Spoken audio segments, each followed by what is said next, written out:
The next witness, Miss Fraser-Butlin, wishes to be known as Graham, does he? That's correct, sir. Graham, please.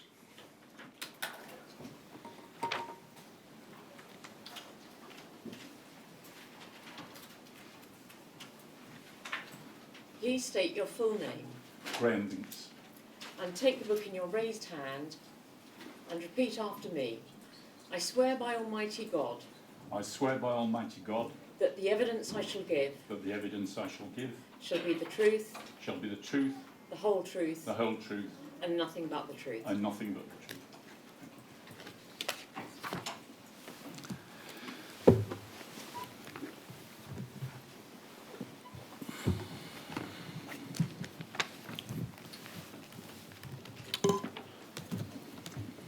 Graham, you're here to give evidence about your late wife, Margaret. Yes. Can you tell us, first of all, how you met? We met in a primary school. Margaret, who was 10 years my senior, was a primary school teacher in Leeds, and in an arrangement that was usual then but not now, I had 2 terms before I went to university, and I finished up at the same primary school for those 2 terms as an ancillary teacher. So I was 18 and she was 28. And when did you marry? We married 15 years, no, sorry, we married 5 years later when I was 23 and Margaret was 33. And can you just tell us a little bit about what Margaret was like? Margaret was an exceptional person, because besides all the things that you'd want from an attractive partner, she was one of the most good and kind and gentle people I've ever met, a person of faith. Like her brother who is with his wife in the front row. And you'll find this difficult to believe, but it's absolutely the truth. In the 15 years when we were together, from my 18th birthday until her death, I never heard her say a bad word about anyone, and I never heard anyone say a bad word about her. Now, there aren't many people you can say that around. So she was a truly lovely, gentle person, a devoted wife and mother, wanted to spend time drawing and reading with the children and so on. So I hope I've given you a little bit of the picture there. She was a really extremely good human being. And as you said, she worked as a primary school teacher and then subsequently as a lab technician, until she stopped working when she had your first son in 1972. That's right. The plan was for her to return to work part-time once your boys, your youngest, had started school. Yes, the idea was once he was 5 and started proper school, then she'd return to some part-time employment, probably in primary teaching. After Margaret gave birth to your first son in 1972, she received various blood transfusions and then became jaundiced. That's right. She was kept in hospital for 3 weeks, and in Hyde Terrace Maternity Unit in Leeds, which is where both my sons were born.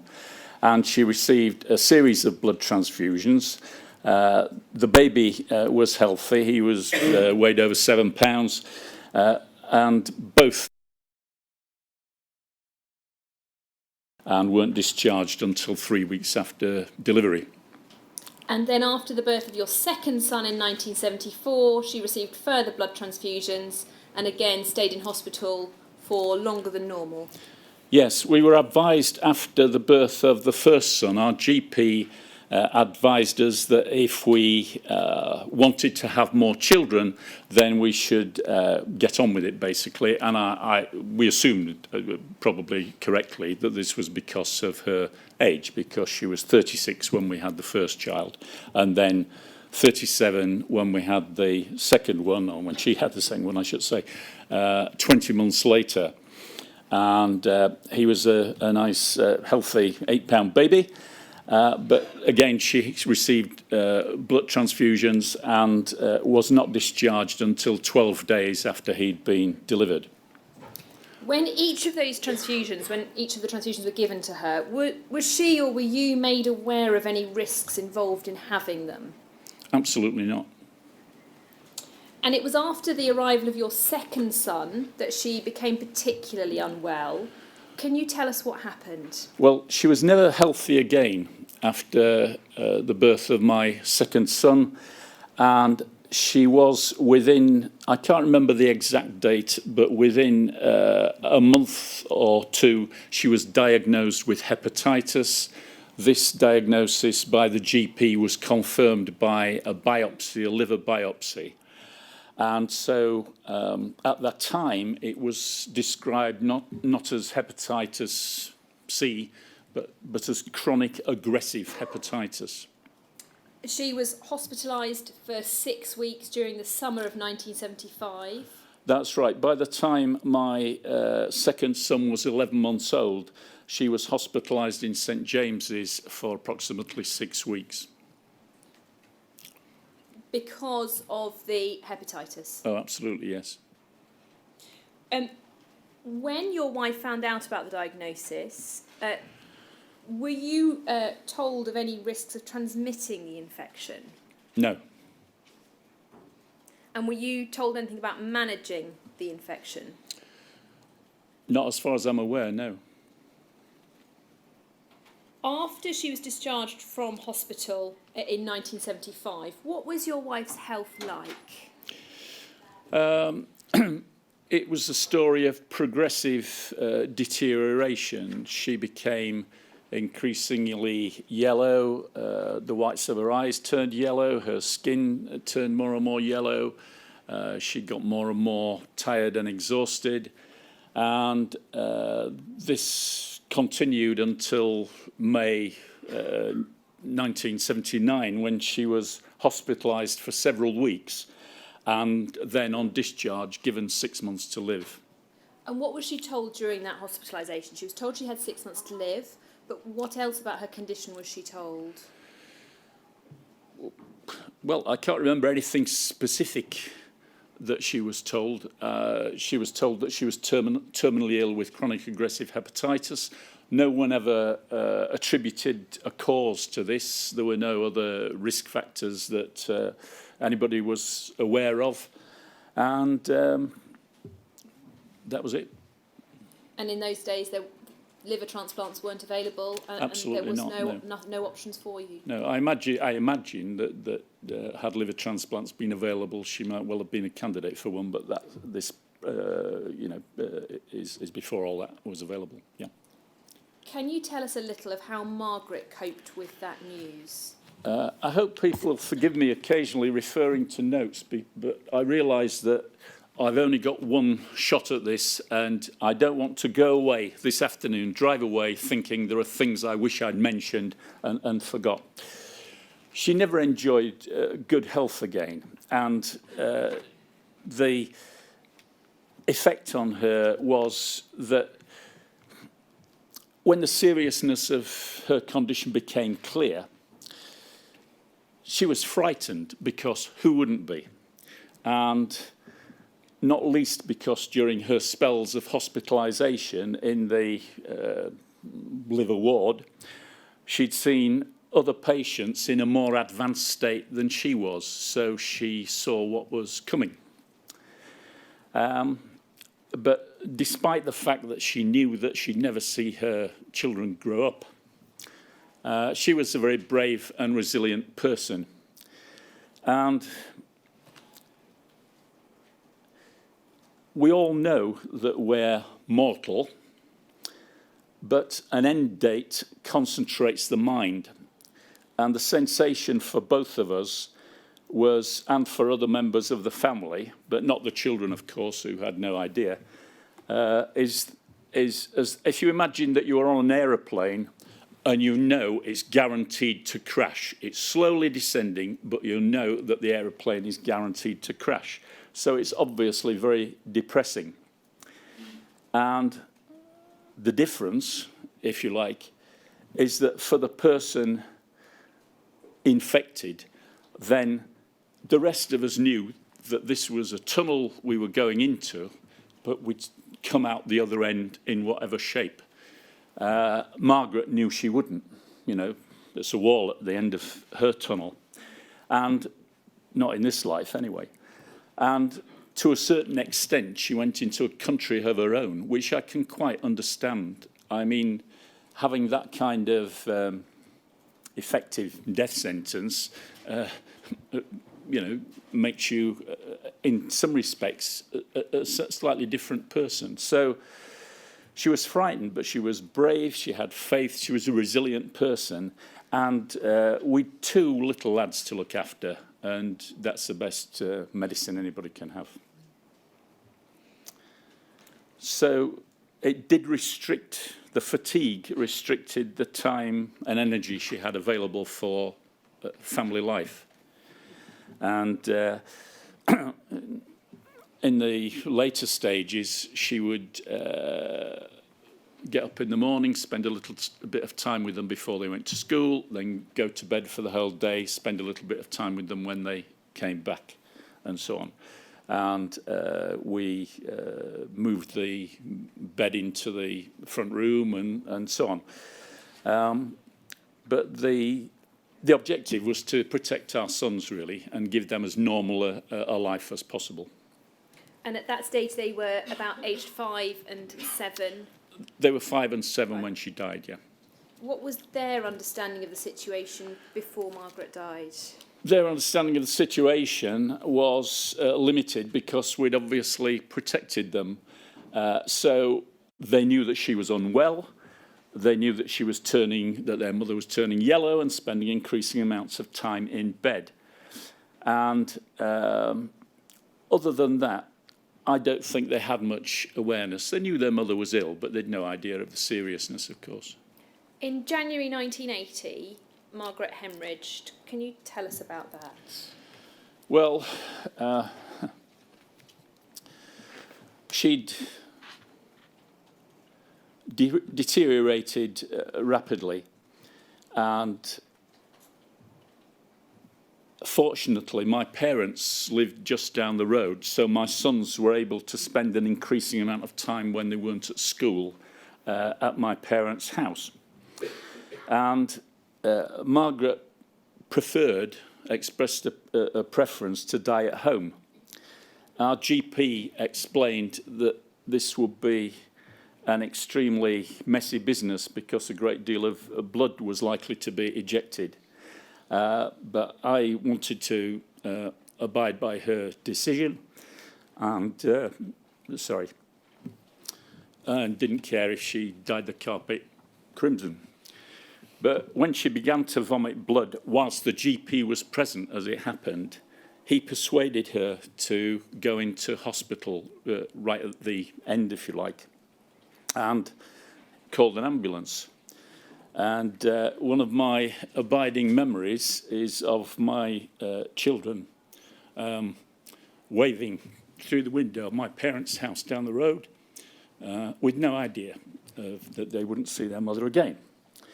So the decision to go into hospital turned out to be a very good decision because it effectively bought her a few extra days and the opportunity for her brother, who says in the front row, to visit her in hospital. And in between being in a coma, she did have periods of great lucidity. I was amazed at the volume of blood that was being pumped in and vomited out. I didn't really believe that anybody could have a lucid interval while they were going through that, but she did. At the end, in the last probably 36 hours, incidentally, I lived and slept at the hospital from the Saturday that she was taken in on through till the early hours of the following Friday when she died. And when towards the end of this, the varices in her throat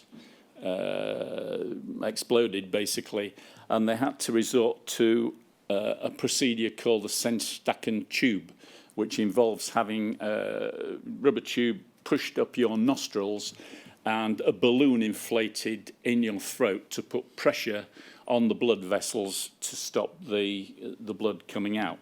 So, and this was sustained by a kind of weight at the other end of the tube. So it's not the way one would wish to die, shall we say, with this balloon wedged down your throat. And that was how she died in the early hours of Friday, the 25th of January. 1980. Yes. And she was 43. She was 43, yeah. You were 33. Yeah. And you had to go home to tell your sons that their mum had died. Yes. You've described that as the hardest thing you've ever had to do. Far and away the hardest thing I ever had to do. As I say, they knew that their mum was ill, but they had no inkling of how serious the illness was. But you told them a little white lie when you told them. Yes. What did you tell them?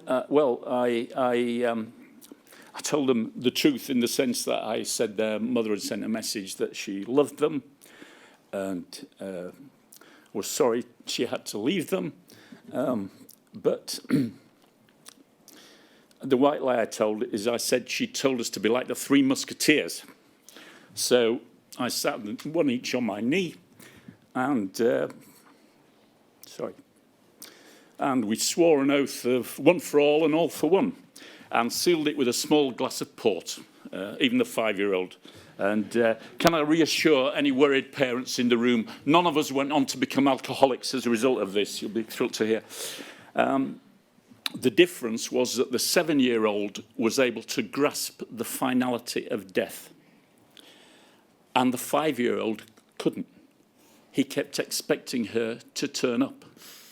So my sister-in-law and myself would be asked questions like, when am I going to see my mummy?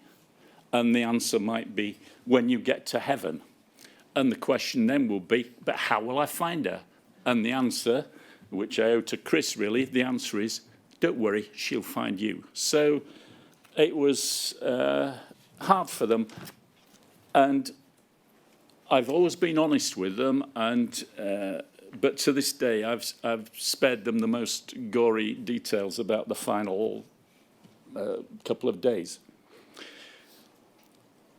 They were deprived of a loving and responsible mother, a primary school teacher, and consequently their educational support was probably certainly less than it would have been. And they led a somewhat less comfortable life than their peers. But fortunately, they both went on to graduate and enjoy extremely successful careers, occupying senior positions in their chosen fields. I must say, by the way, that they both offered to come up and support me today, but I persuaded them that if they were going to take time off work, we'd a lot more fun things to do together than go through this. So it's not that they don't support me, it's just that I didn't want them to be here, basically.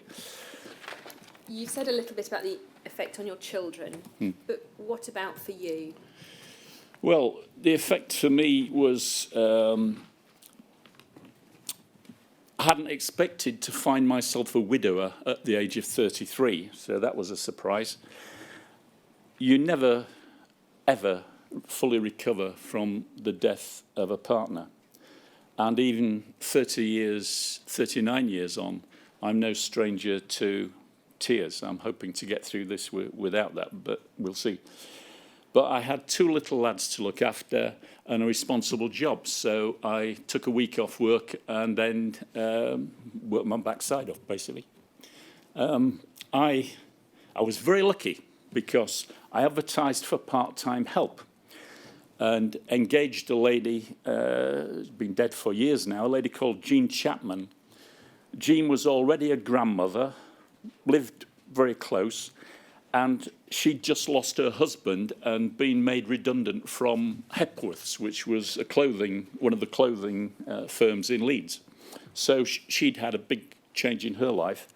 And she was a godsend because she was one of the few people who was available to work through the family tea time period. So she would collect my sons from school, feed them, did the cleaning and ironing, and babysitting, and much more importantly, built a strong and loving relationship with them, which went on for many years after she'd ceased to work for us, as it were. I was also very, very lucky because I come from a large, extended, very humble family in Leeds, a kind of tribe, really, and they were very supportive. And my parents, who, as I say, just lived down the road, were very, very helpful in all sorts of ways. I mean, they used to take my sons on holiday to Spain every year to give me a break. They used to do babysitting and other things, so they were very helpful. Financially, it was also very difficult. Can you tell us about that? Well, financially, I think I used the phrase in the statement. Financially, it was devastating. It was a torpedo through the ship. Entirely due to my own stupidity, I was 23 when we married and took out a mortgage. There was no bank of mum and dad. And like an idiot, I naively assumed that the lady I loved myself were immortal. So neither my wife's life nor our mortgage, and this was at a time of rising double-figure interest rates, were insured. But I assumed that we would, like you probably, lots of us do when we're that age, that we'd live forever. How wrong can you be? So we'd extended the house and the mortgage substantially to accommodate our sons, obviously bedrooms and a playroom for them and so on. The expectation had been that Margaret would resume part-time employment, as we said earlier, when the youngest son had started school. Instead, I was faced with substantial funeral expenses and having to support three of us until my sons were through university on one income, and also to pay for help in the house, which was quite expensive, although, as I say, I was very fortunate to have found the person that I did. But we managed okay. I had a decent job, and but I became, for a time in the early days, which were difficult, an authority on the precise price of everything in Asda as a result of this. Now, you can't say for sure that your wife was infected with hepatitis C from the blood transfusion she received. No. We have her death certificate, which, if we may, we'll just put up on the screen. It's document 0288005. And we can see there that the cause of death, just the other half, is set out as bronchopneumonia, hepatic encephalopathy, bleeding esophageal varices, and chronic active hepatitis. Yes. Margaret had no other risk factors by which she might have contracted hepatitis. None whatsoever. None whatsoever. And so really the best thinking is that it was the transfusions that caused her to contract the hepatitis. Well, I'm not a medical person, so I've no authority to say that, but there was certainly no other risk factors. And as I say, after that 20-month period, she went from being perfectly healthy to being what turned out initially chronically and then very quickly terminally ill. You've tried to obtain her medical records. Well, just a moment. Later on, you applied, did you, to the Macfarlane Trust and the Skipton Fund? No. You didn't? No. I see. You've tried to obtain her medical records to try and work out what was known and what was understood at the time. Can you tell us what happened when you applied for her records? Well, I approached the GP. I'm very fortunate we're patients of one of the best group practices in Leeds, in Horsforth. and they did a very thorough trawl, but could find no records. I was advised to approach the Primary Care Support England, and their policy states that it's, and I confirmed this in a phone call, that it was a waste of time trying to pursue anything with them, because their policy is that after a certain number of years, records are no longer available. And I contacted the Leeds Hospital Trust, and I contacted them initially just last October, and as I probably said before, when you're going through these experiences, you're not analysing it, you're just experiencing it. It's like being on a roller coaster. So you don't, it never occurred to me that there was even a possibility that infected blood played a role in this. And, I suppose it surprised everybody in the subsequent years. When I approached Leeds Hospital Trust last October, I explained that the reason I was looking for these records was because I was due to give a statement to your colleagues in London, to the inquiry. So they were aware of that. Despite they acknowledged receipt of my application form, despite several attempts to chase the matter up, and bear in mind they had a clear legal requirement to provide records even for people who were deceased within a certain time limit, then I didn't receive a single email or response. You then wrote to them again on the 9th of May 2019, and we've got a copy of that letter, 0288003. Yeah. Well, I wrote to them again because by that time I was called to give evidence, and at that point I received a response in a matter of a few days by special delivery. So, just before we go to the response, if we just look at your letter that you sent, you've made it clear in paragraph 2 and 3 that you had made the request, but to date no concrete response of any kind has been received. And if we go to the second to last paragraph, you've said, I also understand that my request is one of many. That being said, over 6 months have elapsed since I made the request, and I've yet to receive a tangible response of any kind, not a single email, not a single letter. That's right. And as you say, on the 13th of May, you received a response by special delivery indicating that no records were available. That's right. I mean, this is hardly surprising in view of the fact that the events we're talking about, the transfusions we're talking about, were over 40 years ago now. But the 6-month delay has caused you some concern that there wasn't a reply more promptly. Yes. Those are the questions I have for you. Is there anything else you would like to say? Just that I'd like to make a brief, with your indulgence, a brief statement in conclusion. I wish to make clear in my evidence that I'm alleging nothing and I'm criticising nobody. I have no knowledge of the presence or otherwise of infected blood in the Leeds Hyde Terrace maternity unit at the periods in question. Neither do I know whether, and if so, how many other mothers who received post-birth blood transfusions there went on promptly to develop and suffer serious life-changing illness, nor whether any statistical analysis, should it prove possible, would cast light on the matter. I don't know.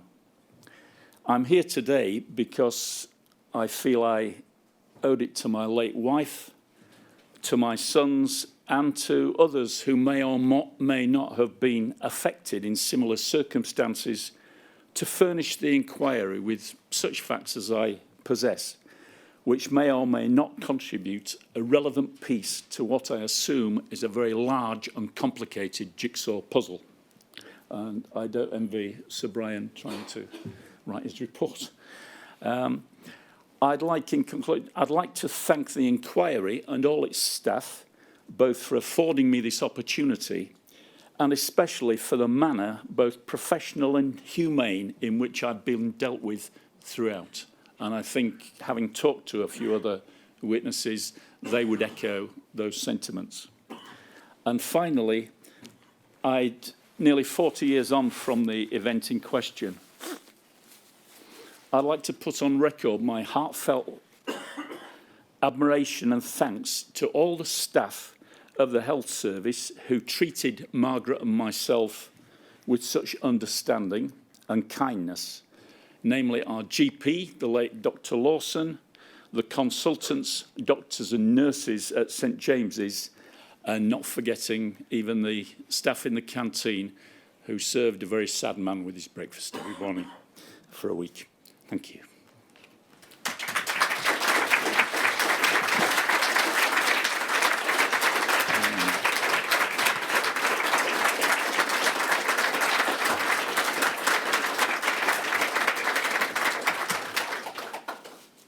Thank you very much indeed, Graham. Thank you. Can I run away now? It's entirely up to you. You're free to stay, go, as you wish. But thank you very much indeed for what you had to say. Thank you for the opportunity. Thank you.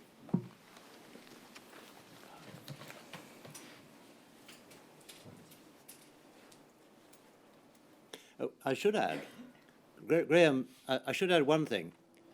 It was this, that right at the start of when you gave your evidence, you were saying you had some notes because you were scared that you might, in this one opportunity you had, miss something. Can I make it clear that if you, or for that matter, anyone who comes to give evidence, thinks after the hour or so, however long it is over, that they have forgotten something, when they think about what they've said that night or later on, they are entirely free to write to the inquiry, and if the inquiry thinks that it would be worth hearing, as it probably will be, they will ask you to put it into a supplementary statement which will be read. So it doesn't have to go and stay secret. So if there is anything else from you, and this is really addressed through you to everyone else, don't feel that after testimony has been given, that's it. This is an ongoing inquiry. It will last until it finishes. As I say, I hope within a reasonable time. But I want to hear what people have to say. And I recognise that some people may forget some things they would wish to have said. So thank you. Well, thank you very much. In my case, Sarah has done a very good job, so you're not getting any supplementary information from me, I don't think, but thank you. Well, Ms. Fraser-Butlin, we'll take a break now till 2:05. Thank you, sir. 2:05.